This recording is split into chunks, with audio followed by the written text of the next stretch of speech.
I have everyone laid out in a grid so that you can see all of us and you have a chance to really get to know everyone who's speaking. We have a fantastic group of people here. As you all well know,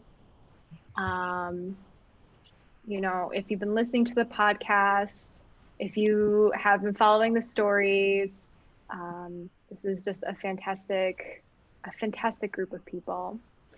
Okay. So I'm trying to share this. I don't know why it's not working for me. Okay. I'm working on getting this shared across Facebook as well because we may hit capacity, which means then that on Facebook people can ask questions as well. So for attendees, please be sure to utilize the chat. The chat is where you can engage with the panelists and talk to them about their experiences, as well as generally ask questions about the project. But we also might be getting questions in from Facebook. And so if you're watching on Facebook, Emily will be watching you and making sure that she catches your questions as well. And so to just give a little bit of background, this is for those of you who are encountering this project for the first time, this is the Stories of COVID project. I'm an anthropologist and I've been studying the pandemic in real time since the beginning of the pandemic, basically 1 year ago today. We had the first interview with Michael Canas, who's here today, with his long majestic COVID hair. I wish I need those superpowers. And soon after that, we got rolling, and the people who are present here today were some of those very first interviews. They were the first people to hear about the project and to really understand what it was all about. And one in particular actually worked with me on my last book, Stories of Elders, Marshawn. Give us a wave. So Marshawn is like extra famous. It's fantastic to have her here yet again. And so the purpose of this work is to really document the pandemic because we learn best through stories. So if I were to tell you a statistic like 300% of people like cats, or I don't know, whatever, 300 people like cats, compared to what? It's really hard for us to understand what the point of a number is without comparison. And I know that all of us would have felt a lot better if we'd had a book like this about the last pandemic. We talk about some of the statistics that have come through. There are some photos that have come through, but really we don't have a lot of information and we certainly don't have a whole lot of stories. And I know that for me personally, hearing in present time from people all around the world about their experiences with the pandemic and what they're learning from the pandemic has personally helped me a lot. And I hope it's helped you as well if you've been listening to the podcast. These lessons have really just, it's made me think about life differently. It's made me think about how I'm handling it differently. And I think that's really important. So for those who are in attendance, please use the chat to tell us where in the world you are. I know we have attendees from all over the place, and I know that that some of you are actually participants as well. So if you've participated in the project, also give us a shout out in the chat and say, if you know your episode number, say your episode number, but if not, do say hi, say where you are, and awesome. Oh, hi, Claire. Baltimore. We've got people in Indiana, in California, Minnesota. Hi, Connie. BC, fantastic. Berlin. That's my partner though, so I think I don't know, is that cheating? Oh, and Anita, you direct messaged myself, and that's a really good point. So if you are using the chat, make sure that it says that you are messaging both panelists and attendees. Otherwise, the fellow attendees won't see your comments. And I want you all to be able to communicate with each other, not just myself and the panelists. And David, your picture. I'm new to the Zoom, believe it or not. We use other platforms. Yay, Jenny's here from New Jersey. Dory, hi. Oh, it's so good to see everyone. Awesome. Hi, Alex. Yeah, Alex just interviewed episode 162, interview 162. So, yeah, we are way up there in the numbers. And as a quick update on that, things were slowing down for a little while. And so I wasn't sure if we were getting to the point of time where maybe it was time to wrap things up. The vaccine was rolling out. And then I commented on a photo on Reddit of the military vehicles rolling down the street carrying people from the hospital to the morgues. Because if you recall, a year ago, Italy was really having a hard time. And so I commented about the project, and we got 25 new interview signups from around the world, from locations that we haven't even interviewed yet, which is fantastic. So we're still going strong. I love you all talking to each other in the comments. Keep that going. Love it, love it, love it. And so I'd like to introduce folks who are our panelists and interviewees. So I'm going to go, I think in order, but if I'm incorrect, definitely feel free to say. So, of course, Michael Canas in California was episode 1. What did I do? I think I texted you like late at night on a Saturday night and said, I have this idea. I think I need to do another book. And you were the first person to sign up and test out, just making sure that even the response and the confirmation that you got worked. Is that how you remember it? I somewhere in like that post 10 p.m. haze, I'm like, yeah, sure, that sounds great. Any regrets? No, not at all. No. Yeah, and that was, I think you and I saw each other maybe one more time after that too, because you had moved back to Huntington Beach. Michael and I became fast friends in a writers group in Long Beach, in California, and everything started locking down, and that was it. Yeah. I mean, now I have the hair to call myself a writer, but that's about as much as I have. Yes, he's a fantastic writer. Episode 2, we have Anita Zakaljevic, who is my cousin. So if she didn't participate, she would just be in trouble. And Anita lives in Zagreb, Croatia. And I just said Croatia like a German. So the German are instead of the Croatia, which is actually Hrvatska. So, and you interviewed just after you'd gotten back into Zagreb, right? Yeah, it was a week after I got to Zagreb from Germany, and a few days after the earthquake. Today is exactly 1 year after the earthquake in Zagreb. So yeah, that's right. And we talked about that. Like your interview happened only like days after the earthquake. Ago, 2 or 3 days ago, after the earthquake. Yeah.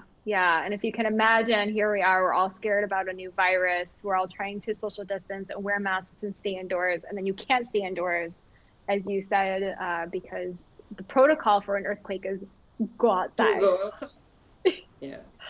And the neighbors are running away from me because they are scared because I'm in self-isolation wearing a mask in my yard, like 5 meters away. But they were scared. We didn't know. We just didn't know about like how transmittable it was. Yeah. Episode 3, I'm saying episode, it was interview 3, was Bryn, I believe, right? With the fabulous background. And you're in Indiana. How are you doing?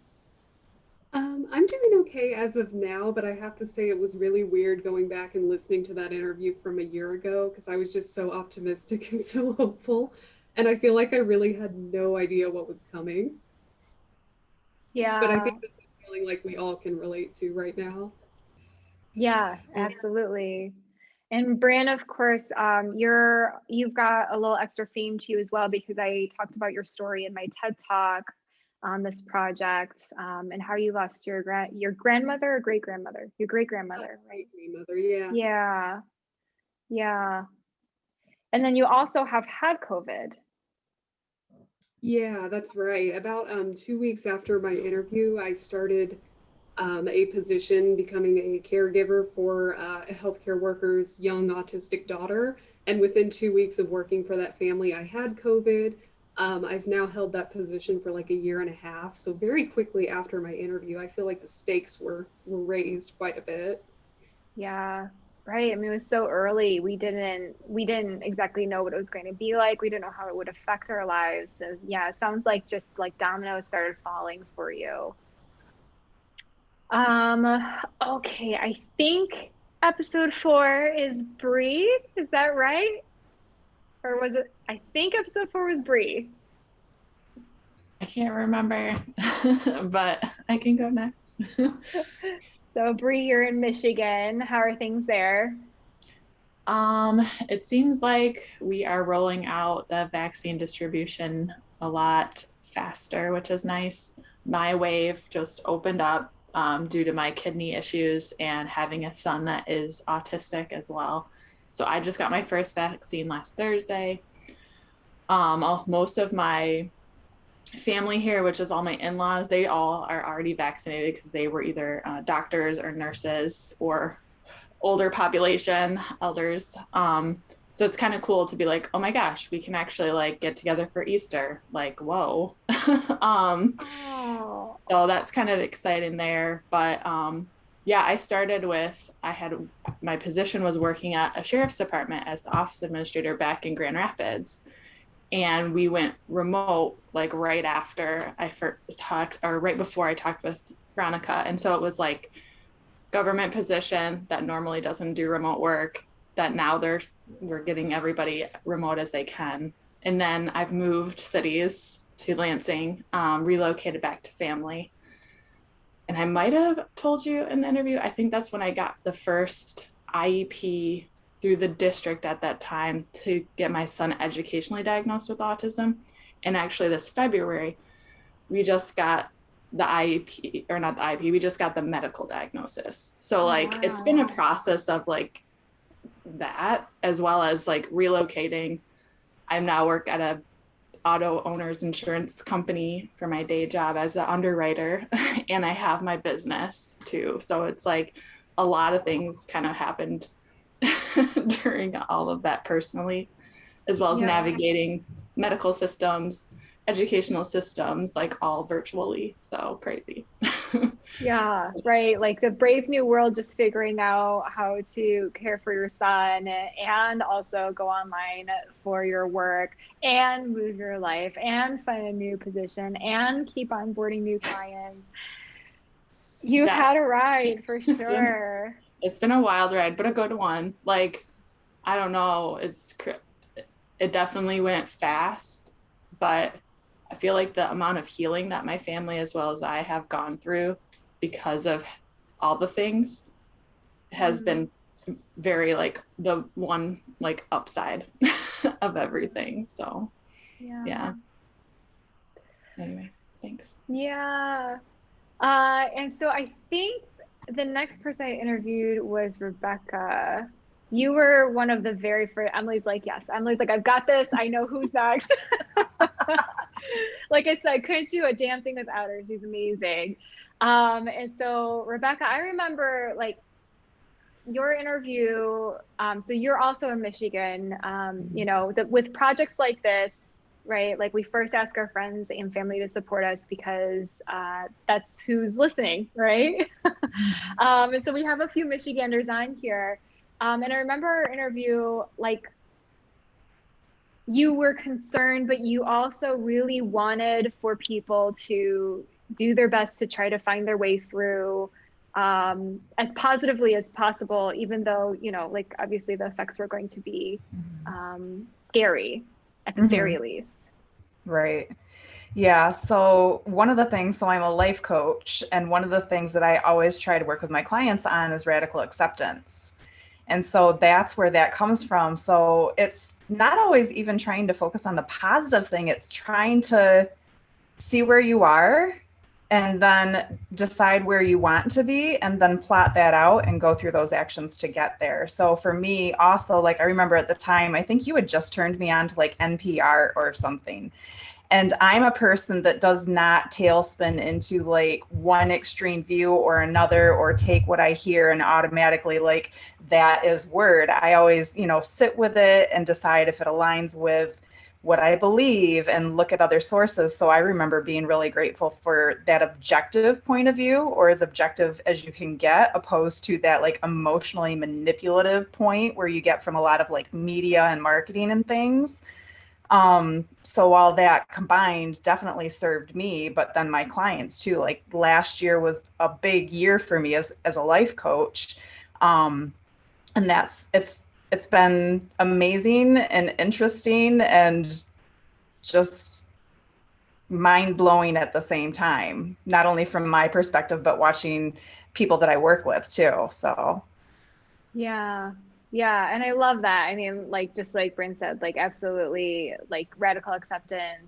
We have mhm, choices all the way through. And I've been hearing that a lot, that mhm, we want to continue to choose who we want to be in this and choose how we want to react. That's what we are in control of. mhm, And I've seen that go alongside resilience. I've, of course, heard some really heart-wrenching stories, but even in those, I hear that same thing, that I have the ability to choose. And maybe I'm not accepting um, a negative viewpoint, but I'm choosing to accept these circumstances in order to move through it and to pass through it as best I can. yeah, Yeah, your work is extremely valuable. thank you.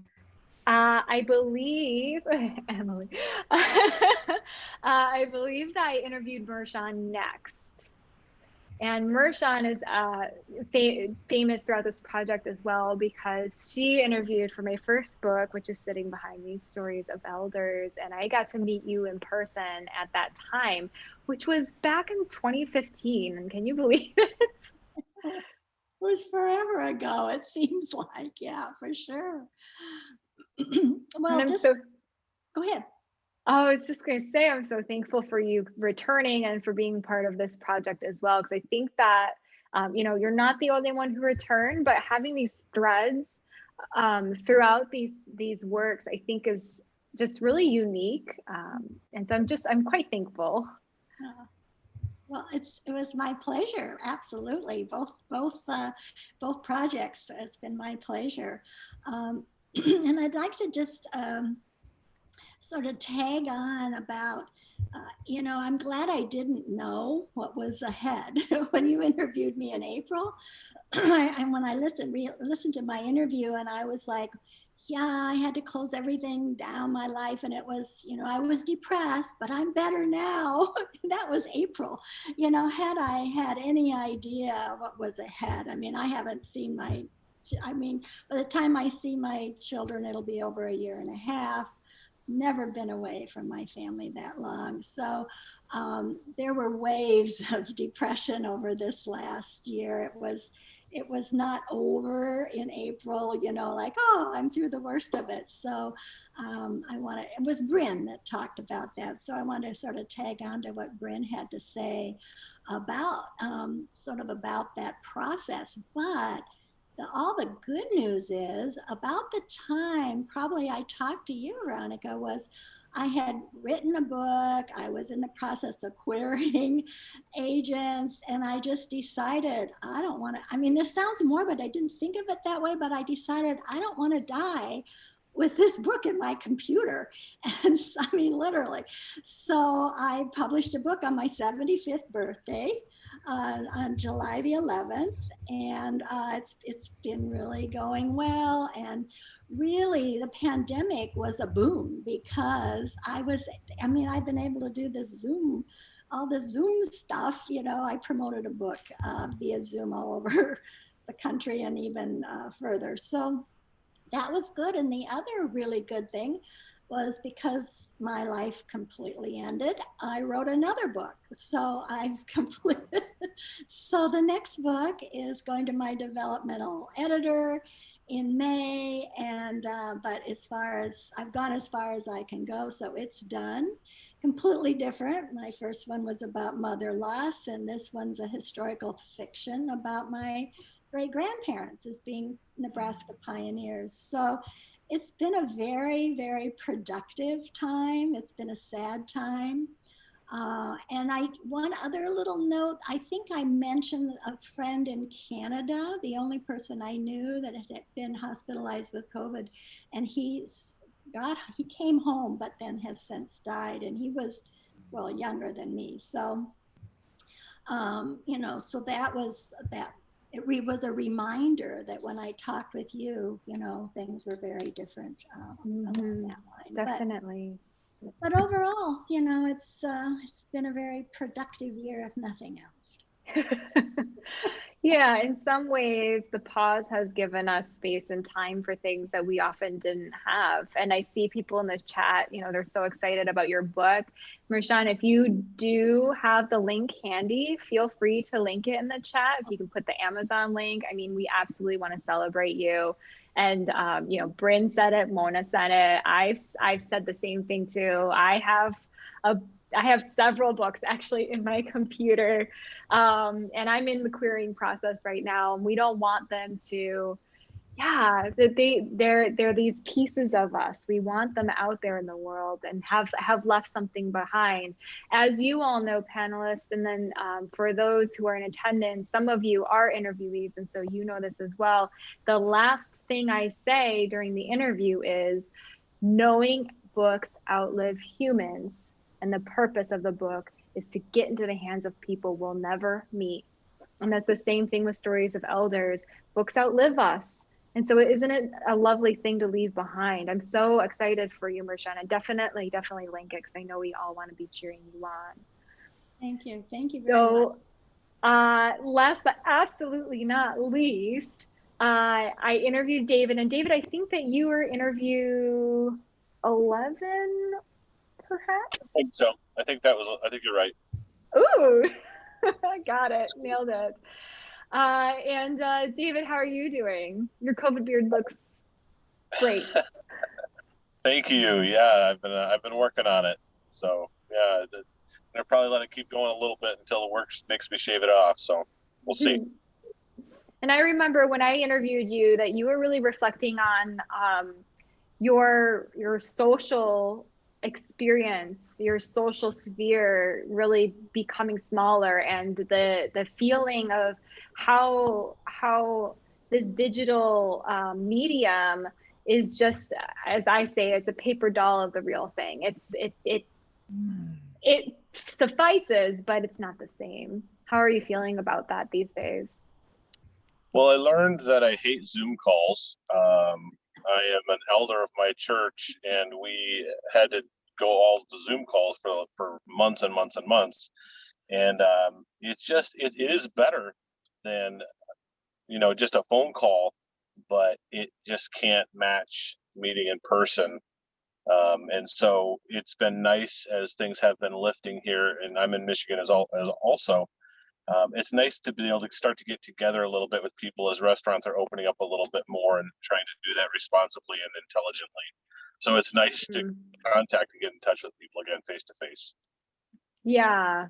And I think, for all of you here, can you nod or raise your hand? Have you seen restaurants try to do outdoor spaces and outdoor gatherings so that we at least have that functionality a bit? Yeah.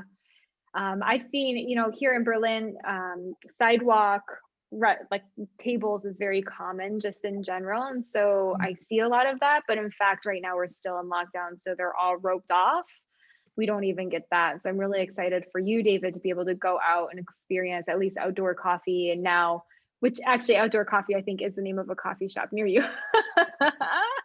But to be able to, at least see people in person and have that. It's different. It is, but it's we went to a restaurant in January to celebrate my youngest stepson's birthday. They tried to do the outdoor heating thing. It was not a success. That's the thing. Yeah, cool. I don't. I see Bryn giggling. It's not the same.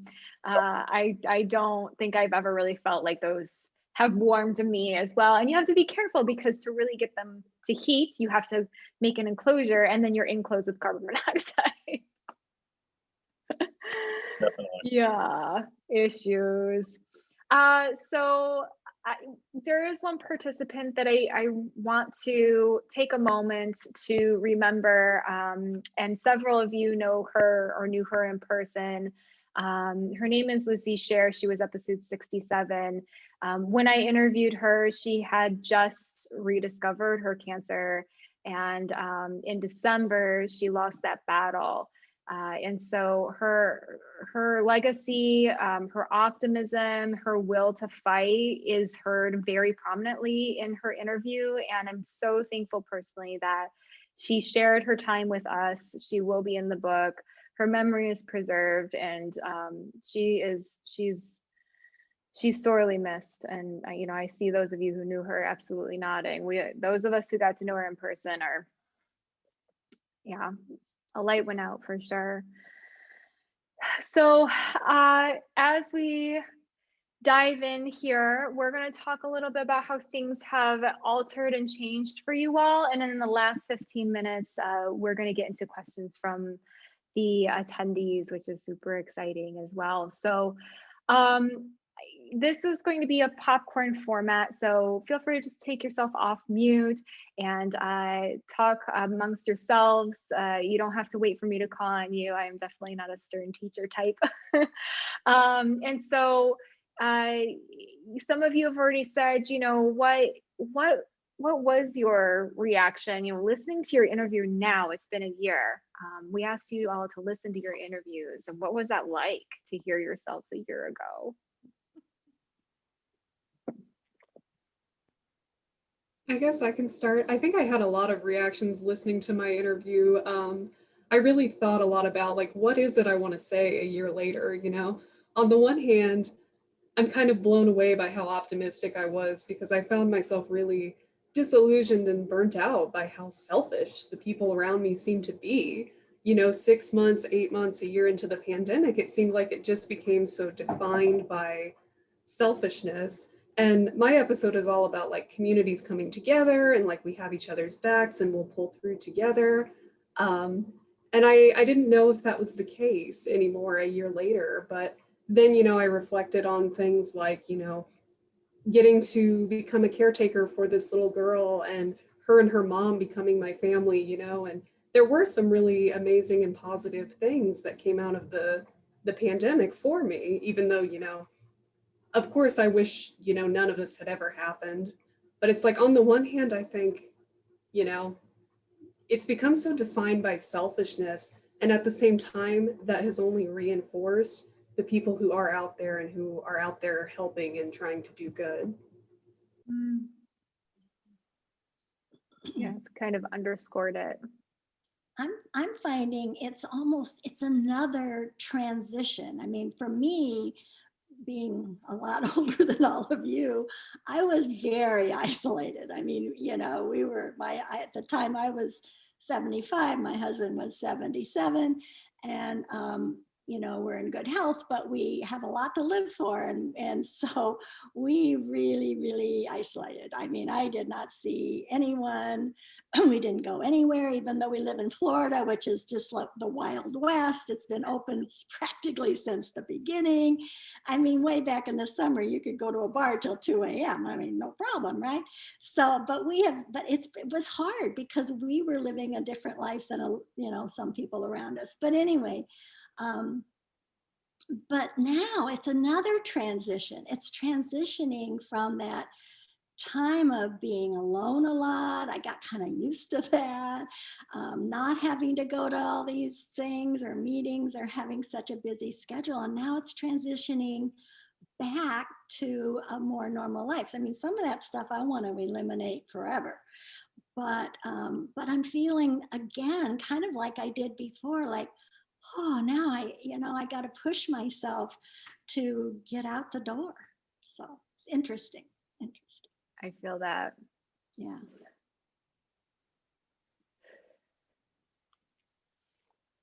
Any other reactions to listening to your interview for maybe the first time in a while or ever? I felt like for me, I agree. I was very optimistic. I didn't think it was going to be as bad as it got. I'm in my 50s, so I've seen different things where people like Y2K, like, oh, this is going to be the end. Everything's going to go crazy, and then it turned out to be nothing. And so I was hoping that this would tend to be more like that, and I was very, very wrong. And so much of us are so busy, we have so much on our schedule, and then we had to transition into a new way of life and to adapt, and so much just dropped off because we just couldn't do it. And so now it's trying to decide, how do we reintegrate activities that we want to do that are good for us and healthy for us, instead of what we ought to do or what we have to do. And how do we do that? How do we mitigate that and reintroduce those things and make those decisions? Exactly. Making intentional choices about our activities as we start adding back. Yeah. If I may add, as I'm listening, as I was listening to you and Rebecca and Bryn and David, all of when I was thinking about this interview and what would I say? And you asked us how are we feeling at the time, and the two things I could pinpoint, and I rarely say that I'm scared of something or afraid of something, and it wasn't the pandemic that I was that scared of as the fear after the earthquake. Maybe Michael felt an earthquake like that. He lives in LA. So they were 5.5 and 6.0 on the Richter scale.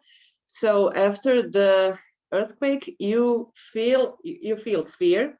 Fear makes you drives you to save your life, run out of the house or whatever, find a secure place to wait it out. But then you are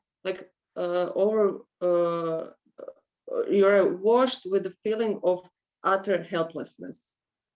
You feel really helpless. And it's very easy to get tricked into feeling hopeless in situations like this. You can allow yourself to feel to feel hopeless for a second, but not more. And as I was trying to think about other times when I felt scared, there were all of situations that made me helpless and that I didn't have any effect on.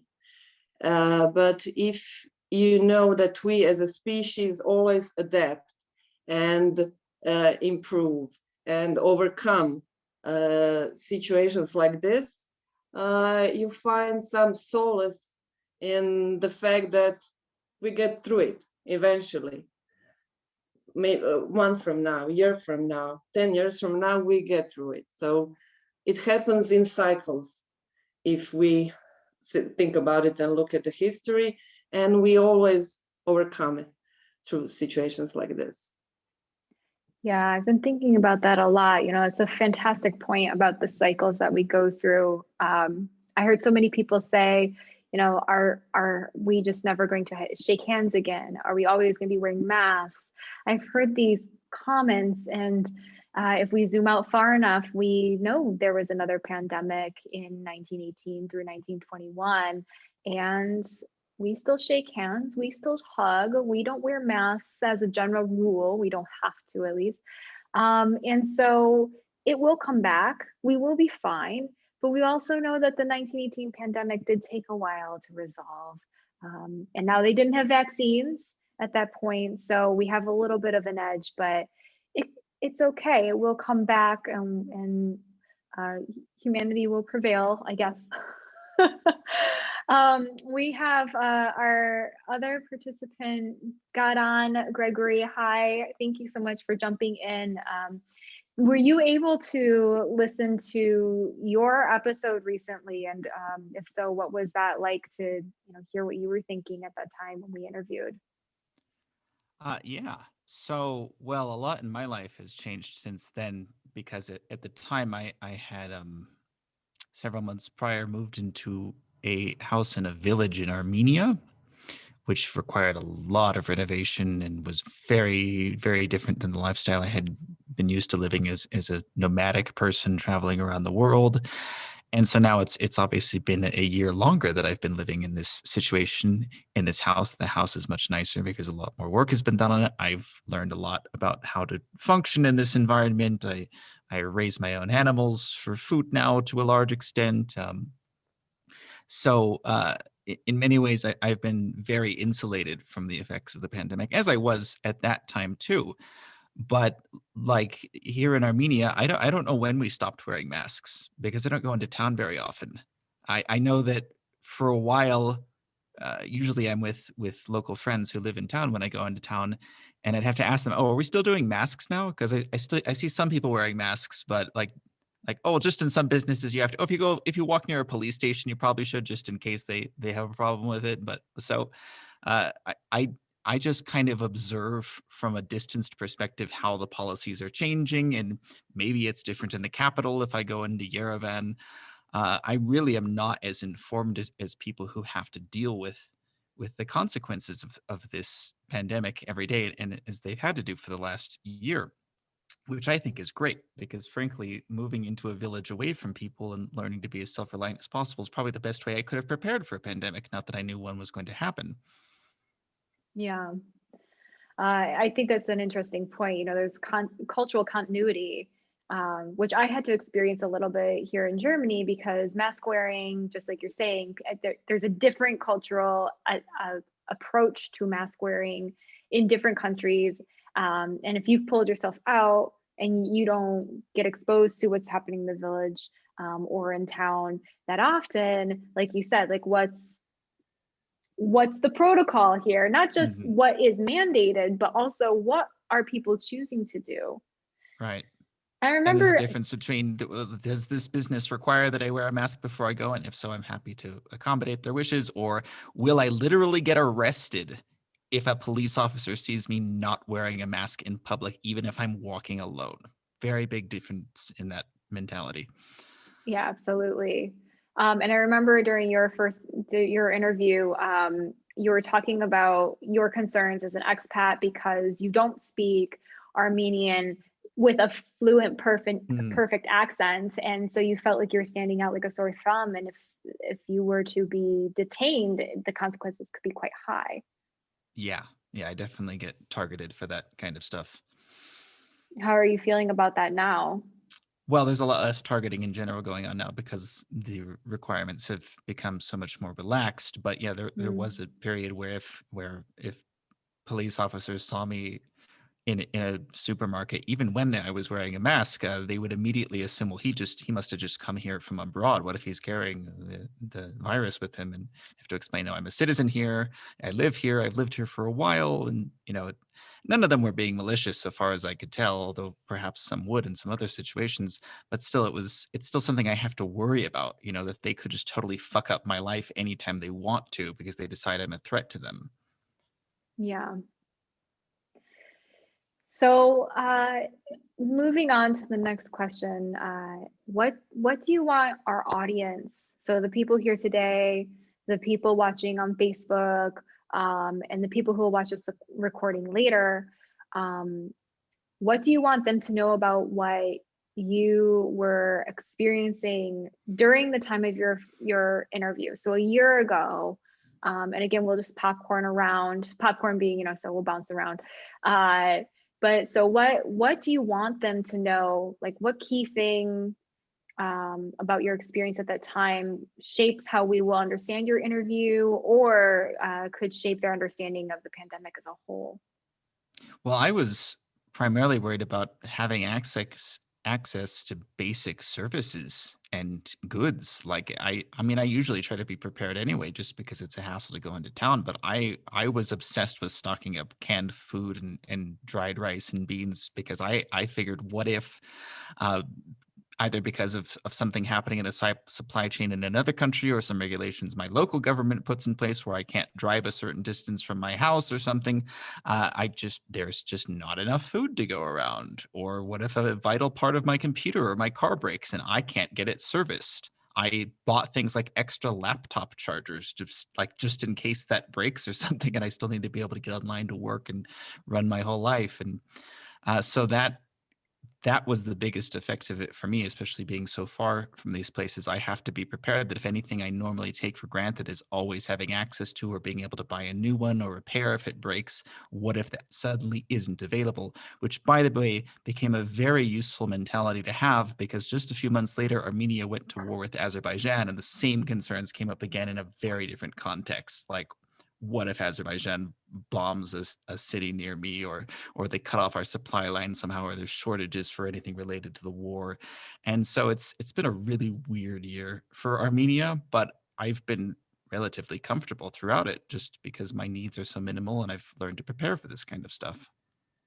You know, if I might, Anita, I remember you telling me that some of what you were experiencing in Croatia at the time of your interview seemed a lot like the war in the 90s, where the shelves in the grocery stores were as empty as they were then. Do you mind speaking to that?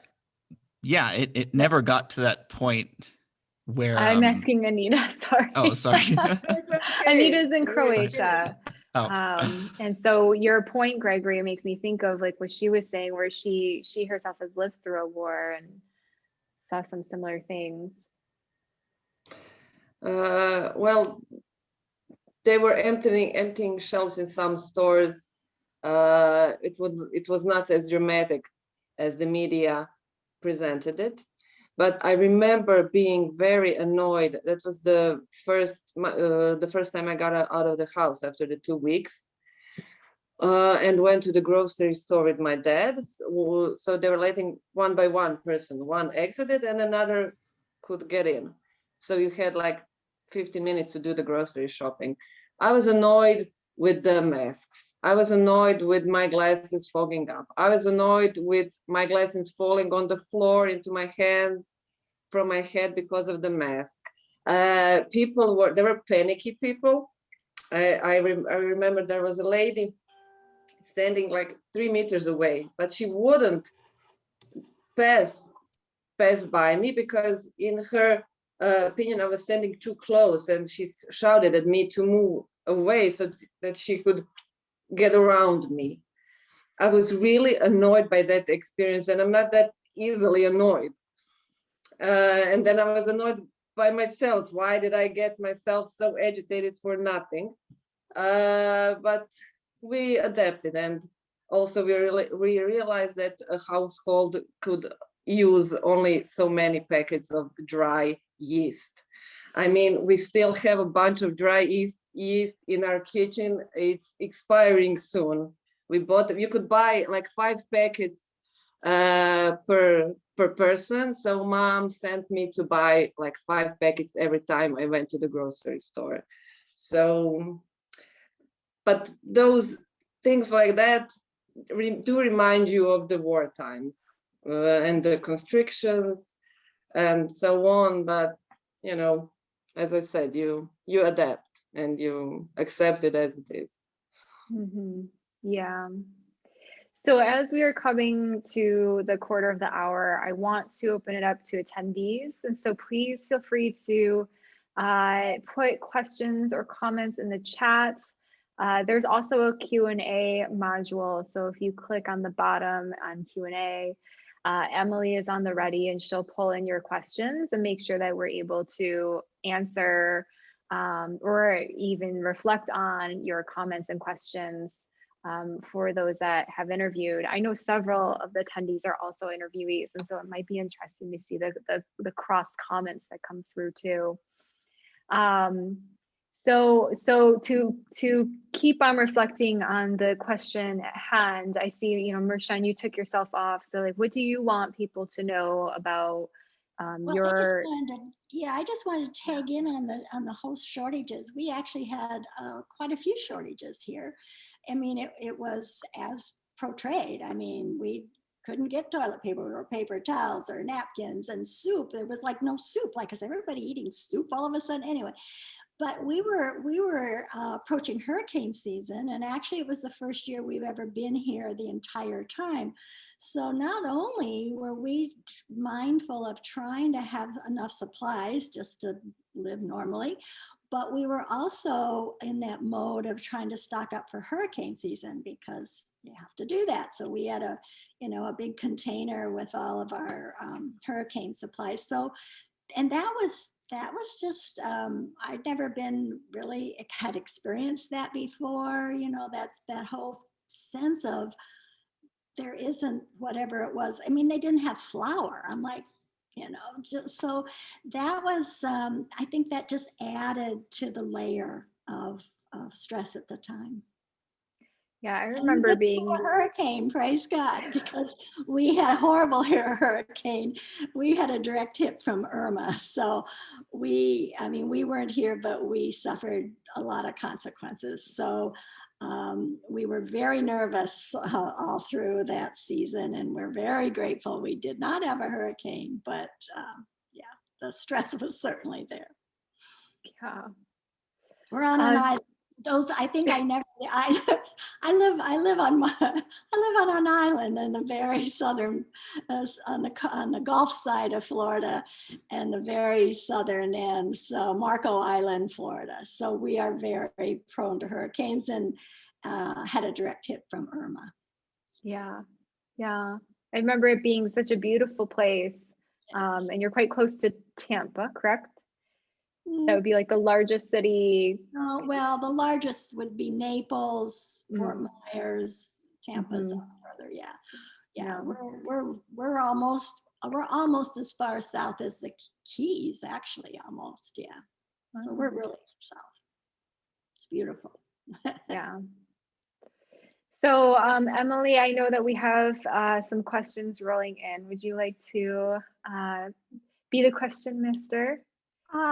It's not showing up for me. Oh, it's not. Okay, No. then perhaps well, keep an eye on Facebook then and the chat, and I'll pop this as Mona has a question or a comment. So at the beginning of all of this, I was on hold with a woman in Jamaica. She said people there were wearing masks and asked if they were in the United States. I chuckled and said no. Actually, I actually thought she was crazy believing we would never have to do that in the United States, and now we do. Did any of you think that masks, what did you think of masks when they were first starting to be needed or wanted? Were you on board? I know, Anita, you said you're frustrated with your glasses fogging up, which I sympathize with greatly. At least I had a stash. I don't know, I always had a stash of face masks because for some reason, my dad always brought a virus from his workplace around Christmas. He was sick during the entire winter. He infected the entire family, and I was always the nurse. I was always walking around with a mask. So when there were no masks, yeah, that was the one thing that we couldn't buy at first. When their price skyrocketed, I had a stash of masks. My neighbors wanted to buy the masks from me when I was in self-isolation. I needed them for myself then. So that was funny, but I got used to that. Bryn says, well, Bryn, do you wanna come off mute and talk about getting your first cloth mask? Sure. So that just reminded me that I didn't get my first cloth mask or any kind of mask until late May last year. I thought the scarcity so early on was so crazy, and I wasn't sure that was going to change anytime soon. So when they started to become so mandated and expected everywhere, I wasn't resistant to it, but I was kind of surprised. You know, it's a learning curve figuring out how to put the thing on in the first place when you're not used to wearing them. But seeing how like the scarcity was so intense and how that's changed over time was something that was kind of interesting to me early on in the pandemic. Mm-hmm. Yeah, I remember I took a bandana and a piece of jewelry wire, I think, and I like curled the ends of the jewelry wire and then sewed it into the bandana so it would hold it against my nose. I felt like I looked like a robber. I remember you and I talking about that because we were sewing our own masks for a while there. And I think you gave me a little lesson about how to use my sewing machine to do so. That's right. Yeah, that's right. There's a question from Facebook. Let's go for it. So Bitten, who was also an interviewee, is curious about the mask situation in the panel. So they're in Spain, they have to wear them outside, a thing they never imagined. The kids wear them inside and outside all day long. And are people's situations similar? Mm-hmm. So for us in Berlin, we have to wear, and it's a, oh gosh, I have it right over here. It's an N95 equivalent, but so it has to be a very particular type of surgical mask, and they're all disposable, which really frustrates me because it's causing a lot of waste. But in order to go in anywhere, FFP2, thank you, dear, FFP2 mask. And so if you go into a grocery store, there's a person standing there and they'll actually physically stop you from entering the store if you don't have the right type of mask on. What else for everyone where you are? Remind everyone where you are as well when you say what your mask mandates are currently. So I'm in Lansing, Michigan, and as of right now, so if we go anywhere inside, you do need a mask. It can be cloth, but as of right now, I think restaurants are now at like 50% capacity. So when you are eating, you technically can take it off inside. But I think that's the only aspect there. My son does go to preschool for only 1 hour, only 3 kids in the class, and every kid, even though they have special needs and their toddlers, have to wear masks. So he's been learning, but as far as like outdoors, I don't think people have to wear them outdoors as long as they're like a certain amount of away, unless it's like an event. So say if you're outside in your own property, that's different versus if it's a big event or a smaller event that's like organized outside. But I am like, man, I have chronic illnesses. So for me, the mask was like, okay, I'm going to do this right away. And I just didn't think it would be this long. But yeah. Anyway. Has anyone suffered from mask knee? So like the acne. Yeah.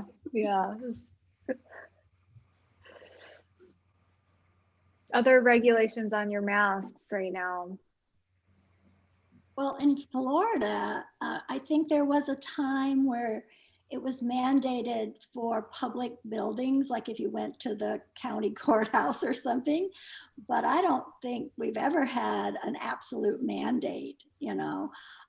Some stores will say, please wear a mask, but they have no, they can't call the police or anything. I mean, like if you just say, I'm not gonna do it, then you're not gonna do it. And so, but I have always worn a mask from the very, very beginning. I do it and now I'm vaccinated. And so now I'm doing it for others. I mean, I'm, pretty safe, but I still do it. And I do it for other people, but I also do it to model it. If those of us have been vaccinated start not wearing masks, how do you know that person's been vaccinated? So then it becomes, oh, it must be just okay. And I don't want somebody to get sick or God forbid die because they think, oh, well, she's without a mask, it must be just fine. Yeah, that's a good point. I've been very conservative, but like I said, I have a lot to live for. And I plan on keeping on for a long time. Bryn, I think your message is funny about the no makeup. This is one of the first days I've worn lipstick. I wanted to reply to Breen. I love my bright lipstick. It's usually red, and I put it on even when I'm wearing a mask. So I don't care. Jenny said that her episode was prophetic because she was talking about telemedicine in her episode, and then soon after both her parents got COVID, and so the telemedicine became even more important in their lives. And the pulse oximeter being available at Walgreens too. I'm glad that they recovered and got their vaccines, so that's really wonderful, Jenny. In New Jersey, masks are all indoors. Mm-hmm. And Bryn and Anita are just making best friends in the chat. Fantastic. I'm an extrovert in quarantine. Can everybody tell? Just in the chat nonstop, talking to everybody. Mm-hmm. Yeah.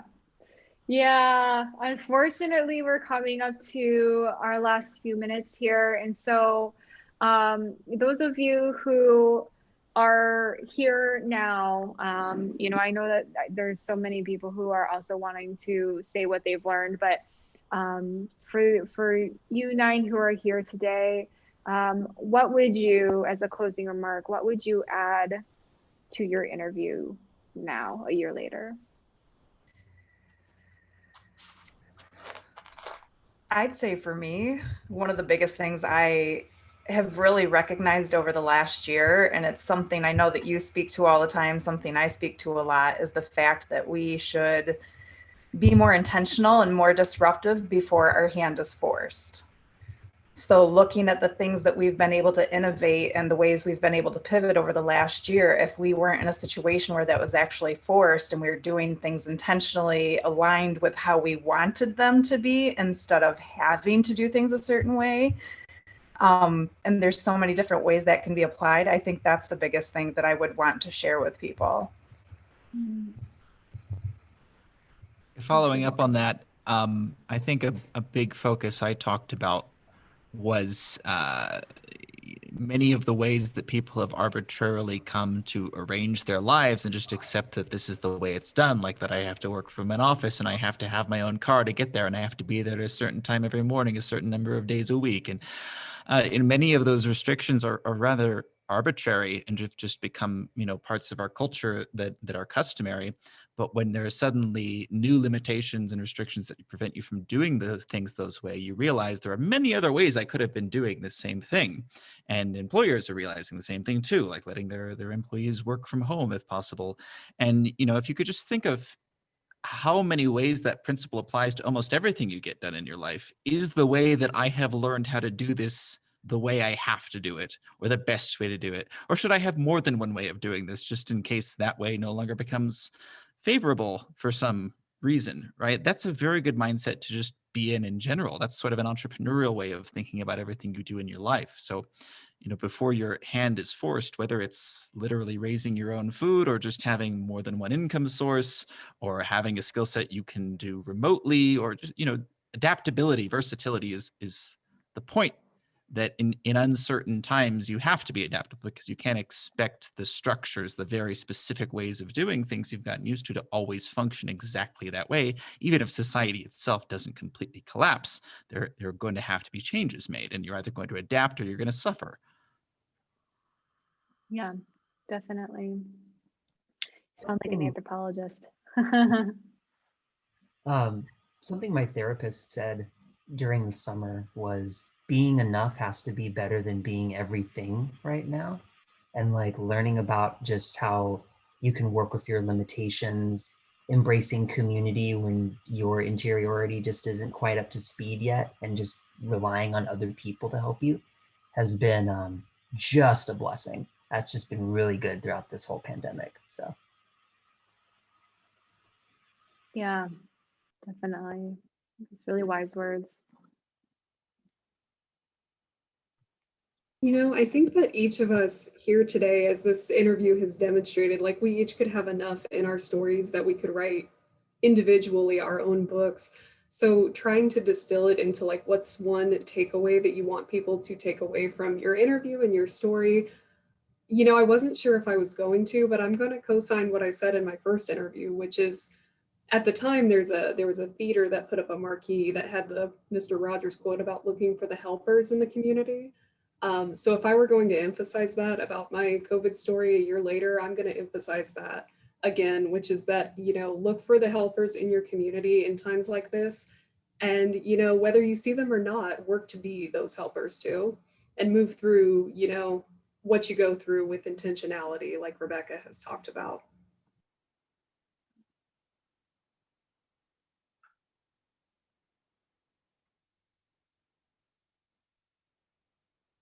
Does anyone else want to provide a reflection on their interview? Yeah, we've heard all this stuff before about living life to the fullest and being fully present. But as we get real busy and we just trying to survive the day and survive the events and survive people, each one of us has things that we can be deeply grateful for. And when we get into a situation where there's panic and there's fear and there's unrest and there's a disruption, we can go very inward and want to think, how is this affecting me? What do I do to survive? How can I get back what I enjoy or need? And that's fine and that's healthy and normal. But then to think of, hey, if I'm feeling this way, then other people are feeling this way. People that I love and people that maybe I don't know, how is this impacting them? Quote, the Mr. Rogers quote, how can I be a helper? And, you know, I can make a difference in my very own small way. I can play a part in helping someone else survive this. And that will actually in turn help me survive this too.